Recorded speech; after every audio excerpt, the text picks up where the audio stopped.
광풍을 잠잠하게 하신 예수님은 제자들과 함께 갈릴리 맞은편 거라사 지방으로 가십니다. 이곳은 오늘날 쿠르시라는 이방 도시로 추정되는데 무려 3,000년 동안 큰 그런 역사를 간직한 도시입니다.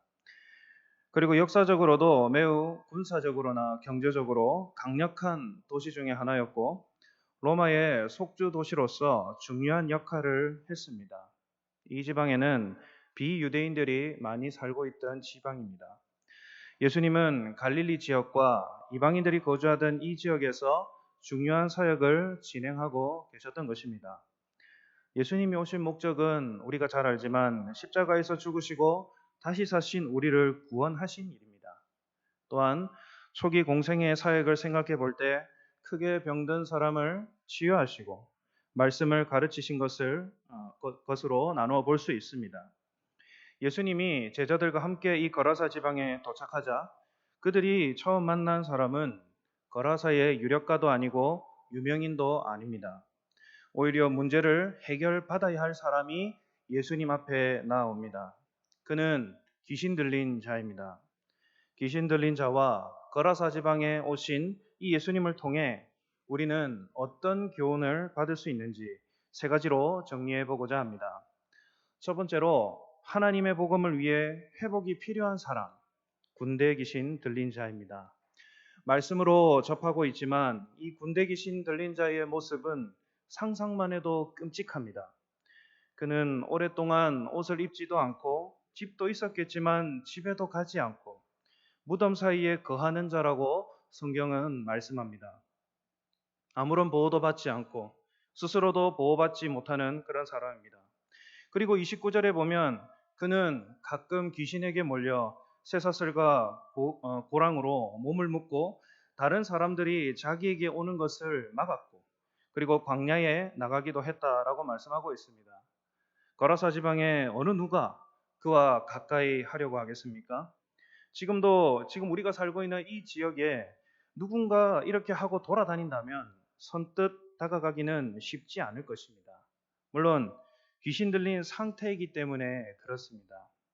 이런 그가 정확히는 귀신이 예수님을 바라보면서 말합니다. 28절에 예수를 보고 부르짖으며 그 앞에 엎드려 큰 소리로 불러 이르되 지극히 높으신 하나님의 아들 예수여 당신이 나와 무슨 상관이 있나이까 당신께 구하노니 나를 괴롭게 하지 마옵소서 하니 말씀합니다. 29절에서 이는 예수께서 이미 더러운 귀신을 명하사 그 사람에게서 나오라 하셨음이라 말씀합니다. 예수님은 그 사람에게 선포하여 귀신을 나오게 하십니다. 그리고 귀신이 예수님께 엎드렸다는 것은 그를 경배하는 행위가 아닙니다. 귀신은 사탄의 수하이기 때문에 하나님의 아들 예수님을 경외하지 않습니다. 단지 두려워할 뿐입니다. 보통 사탄과 하나님을 동등한 위치에 있다고 생각하기 쉬운데 그렇지는 않습니다. 우리가 잘 알듯이 욥기 1장 6절에 보시면 하나님의 나라에서 천사 그룹들이 도열한 가운데 사탄도 함께 나왔다고 말씀합니다. 이는 사탄이 하나님의 통제 아래에 있다는 것을 의미합니다. 귀신은 예수님을 지극히 높으신 하나님의 아들이라 일컫습니다. 그런데 귀신은 나를 괴롭게 하지 말라고 요청합니다. 자신들은 그 사람 안에 머물고 싶고 당신은 나와는 상관없고 무슨 공통점이 있느냐라는 의미입니다. 다시 말해서 귀신들은 예수님과는 아무 상관이 없으므로 예수님에게 이 사람에게서 떠나가라고 요청하고 있는 것입니다. 귀신들이 떠나가려고 요청한 것과는 반대로 지금 이 사람에게는 예수님이 간절히 필요했습니다. 그래서 예수님은 귀신의 이름을 묻습니다. 네 이름이 무엇이냐? 그러자 귀신은 자신을 군대라고 말합니다. 군대를 원어로 살펴보면 레기온이라고 합니다. 이것은 로마 군대의 가장 큰 단위를 의미하는 것입니다. 이 레기온의 단위가 약 3천에서 6천 명 정도의 규모인데 우리가 이 말씀을 빗대어 보면 이 사람 몸에 지금 귀신이 3천에서 6천 명 정도 있는 것입니다.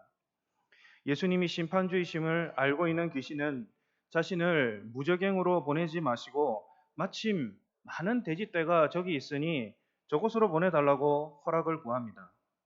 무적행은 밑도 끝도 없이 깊은 곳이고 그리고 귀신들이 일시적으로 갇히는 곳이기 때문에 그들은 무적행으로 보내지 말아달라고 한 겁니다. 그러자 예수님이 그 돼지떼에게로 허락하시자 말자 귀신들은 이 돼지떼로 가서 그대로 호수에 몰사합니다. 6천 명의 귀신이 떠나간 이 사람의 상태는 어떻습니까? 오늘 35절 중반에 보면은 귀신 나간 사람이 옷을 입고 정신이 온전하여 예수의 발치에 앉아 있는 것을 보고라고 말하고 있습니다.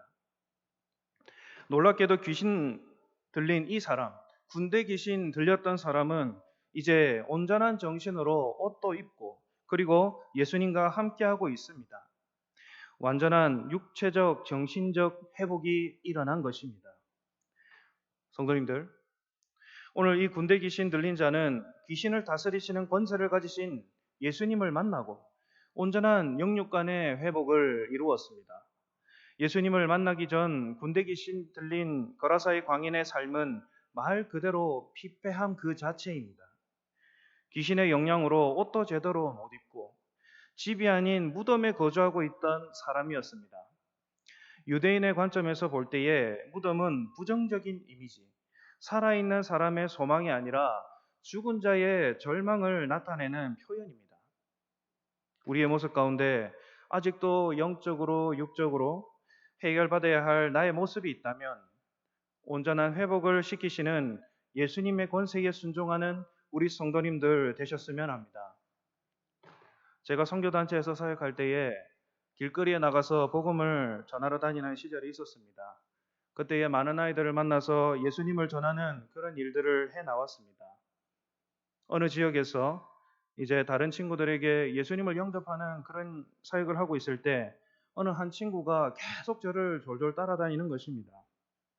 처음에 그 친구가 저에게 관심이 있어서 그런가 보다 하고 놔뒀는데 그 친구가 제가 전도를 할 때마다 이 아저씨 따라가지 마라.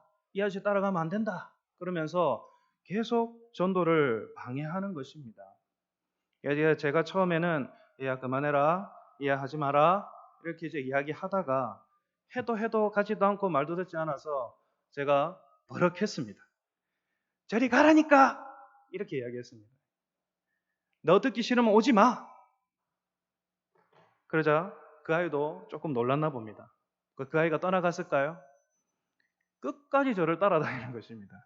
그래서 이제 제가 그곳에서 같이 함께하는 친구들과 함께 교회에서 복음을 전하고 예수님을 영접하고 있는 그 일을 하고 있을 때에 이 친구가 저에게 나옵니다. 선생님, 저도 예수님 믿고 싶습니다. 그러자 말씀을 가지고 이 아이에게 예수님을 소개하고 설명했더니 이 아이가 처음에는 저를 따라다닐 때 인상도 찡그리고 무서운 표정이었는데 예수님을 영접하고 나니 얼굴이 밝아지면서 집으로 돌아갔습니다. 예수님을 영접하면 이러한 변화가 회복이 일어납니다.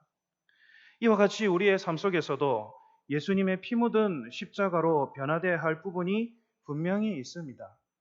예수 그리스도를 믿고 구원의 길은 열렸고 확정되었지만 우리 안에 죄로 인한 두려움과 그리고 사단의 유혹으로 계속해서 하나님과 멀어지게 하려는 시도가 끊임없이 일어납니다. 그렇기 때문에 예수 그리스도의 권세로 매 순간 온전한 회복이 일어나기를 기도함으로 나아가야 할 것입니다. 내 안의 모든 것이 오직 예수 그리스도 인해서 깨끗함 받는 우리 성도님들 되시기를 바랍니다. 두 번째로 하나님의 복음을 두려워한 사람, 거라사인들입니다. 예수님이 귀신 떼들로 하여금 돼지떼에 가는 것을 허락하심으로 귀신 들린 돼지떼들은 비탈길로 내려가 모두 몰사합니다. 그런데 그 장면을 목격한 또 다른 무리가 있었으니 그들은 거라사 지방의 돼지치기들이었습니다. 그들은 돼지떼의 몰사와 그리고 군대 귀신 들린 자의 회복을 보고서 그 즉시 도망하여 마을 사람들에게 알립니다. 마을 사람들은 현장으로 가서 예수님이 하신 일과 그리고 제정신으로 돌아온 귀신 들린 자의 모습을 봅니다.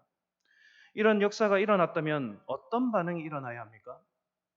우리 동네에 메시아가 오셨다라든지 그동안의 공포의 대상이자 골칫덩어리인 귀신 들린 자가 온전히 나았음을 보고 기뻐하거나 즐거워해야 정상 아니겠습니까? 하지만 본문은 거라사인들의 반응을 한 단어로 정의합니다. 그것은 두려움입니다. 35절 말씀에 예수의 발치에 앉아 있는 것을 보고 두려워하거늘이라고 말씀합니다. 이어서 37절 말씀에 보면 거라사인의 땅 근방 모든 백성이 크게 두려워하여 예수께 떠나가시기를 구하더라라고 말씀합니다. 그들은 예수님의 강력한 권세를 깨달았습니다. 그러나 예수님이 구세주로 강력한 권세를 갖고 있는 것이 아니라 저 사람이 마술사가 아닌가 그렇게 생각하면서 떠나가라고 했던 것입니다. 그리고 자신들에게 무엇을 요구할지 두려움이 생겼을 것입니다. 거기에 예수님의 축기의 역사와 한 사람의 치유에 두려워했습니다. 또한 돼지떼의 죽음을 더 염려한 것 같습니다. 돼지떼는 이들의 경제력을 의미합니다.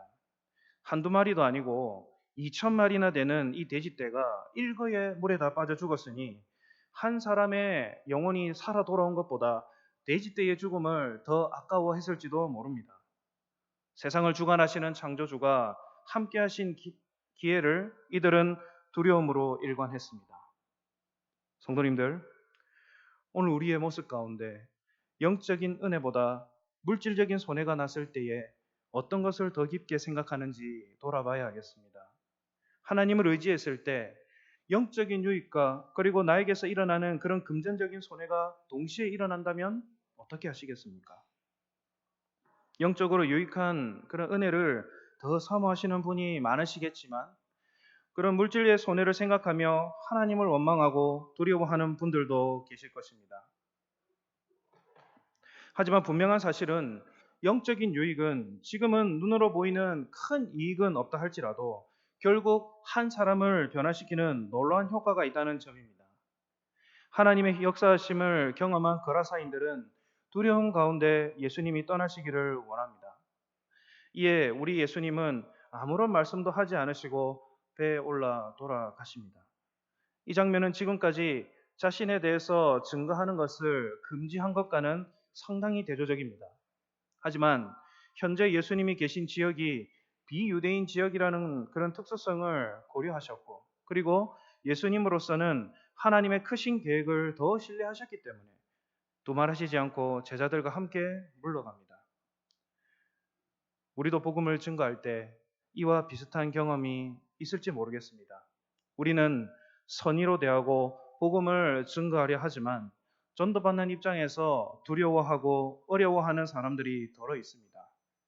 물론 최선을 다해서 복음을 전하지만 예수님을 영접하기를 거부한다면 그때는 하나님의 지혜와 인도하심을 구하며 한 발짝 물러서는 것도 하나의 지혜입니다. 더군다나 우리가 사는 지금은 전도하기가 더 어려운 시대입니다. 교회마다 전도가 안 되고 어렵다고 합니다. 그러나 우리 교회는 전도하기를 포기하지 맙시다. 주님도 거라사인의 두려움을 보시고 조용히 그들에게서 일시 물러가신 것처럼 우리가 전하고자 하는 이가 두려워하고 있다면 하나님의 다른 방법으로 그들을 전도하고 변화시켜야 합니다. 기다림도 하나님의 지혜입니다. 또한 우리의 삶 가운데 하나님의 역사가 분명히 있음에도 불구하고 두려워하는 마음이 생길 수 있습니다. 분명히 하나님이 함께 하심에도 불구하고 정말 이것이 될까? 이것을 할 수 있을까라는 그런 마음이 두려운 마음이 생깁니다. 그러나 오늘 디모데후서 1장 7절에 하나님이 우리에게 주신 것은 두려워하는 마음이 아니요 오직 능력과 사랑과 절제하는 마음이니라고 분명히 우리에게 말씀합니다. 그러므로 하나님이 하실 것을 기대하시면서 두려움을 믿음으로 변화시키는 우리 성도님들 되시기를 바랍니다. 마지막 세 번째로 하나님의 복음을 위해 쓰임 받는 사람, 귀신 들렸던 자입니다. 거라사인들의 두려움으로 인해서 배를 타고 돌아가려는 그때에 한 사람은 예수님과 함께 있기를 청합니다. 그 사람은 바로 군대 귀신 들렸던 자입니다. 그는 이제 온전한 정신을 가지고 예수님의 제자로 살아가기를 원합니다. 그런데 하나님의 계획은 조금 다릅니다. 38절에서 39절에 보시면 예수께서 그를 보내시며 이르시되 집으로 돌아가 하나님이 내게 어떻게 큰 일을 행하셨는지를 말하라 하시니 그가 가서 예수께서 자기에게 어떻게 큰 일을 행하셨는지를 온 성내에 전파하니라 말씀합니다. 그렇습니다. 귀신에게서 자유로워진 이 사람은 예수님의 명령에 따라 집으로 돌아가야 했습니다. 그리고 이 사람이 그의 이전 상태를 알고 있는 거라사 지방 사람들에게 증인의 역할을 효과적으로 할 수 있을 것이며 기적적인 치유를 입증할 수 있다는 것을 아셨습니다.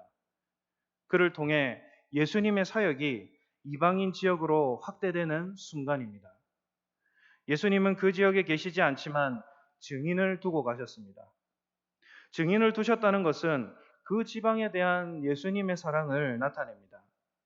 광인에서 증인으로 바뀐 그 사람을 말입니다. 우리 성도님들도 하나님의 복음, 예수 그리스도를 증거하는데 조금도 부족함이 없는 열정을 가지시기를 소망합니다.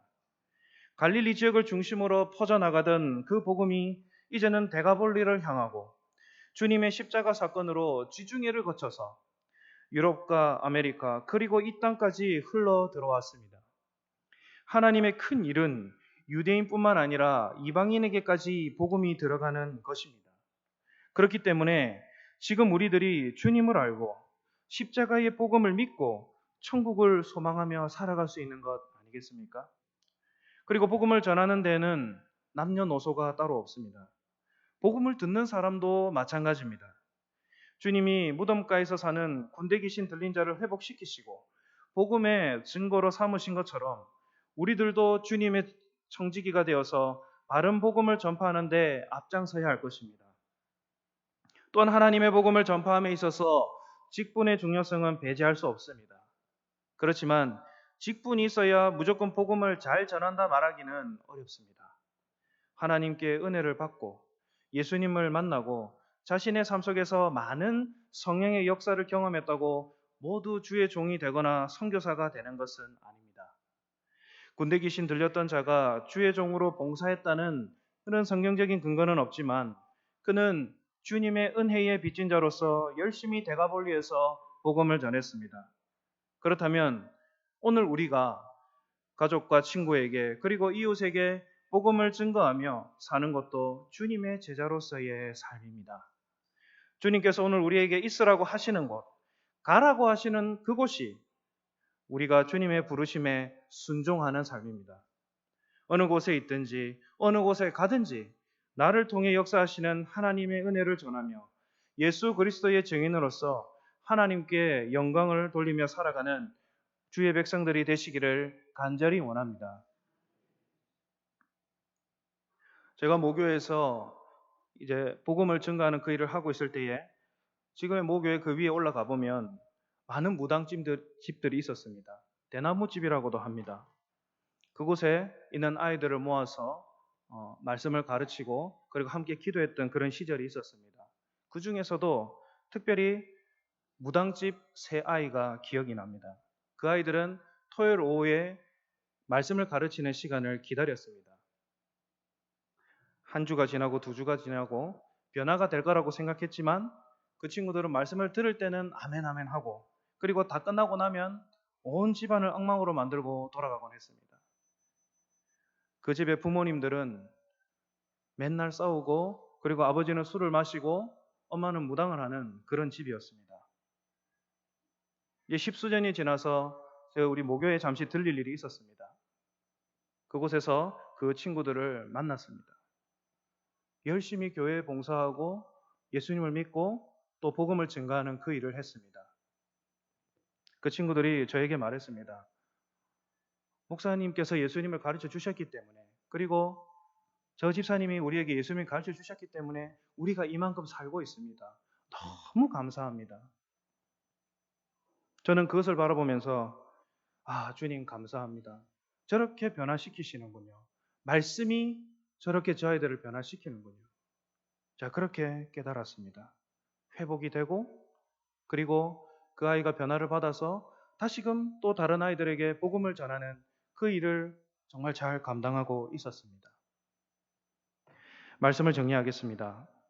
오늘 우리는 하나님의 복음을 위해 회복이 필요한 귀신 들린 자를 보았습니다. 예수님을 만나기 전의 삶은 그야말로 미래가 없는 삶이었습니다. 그렇지만 주님을 만나고 그는 영육 간에 온전히 회복되는 역사를 경험했습니다.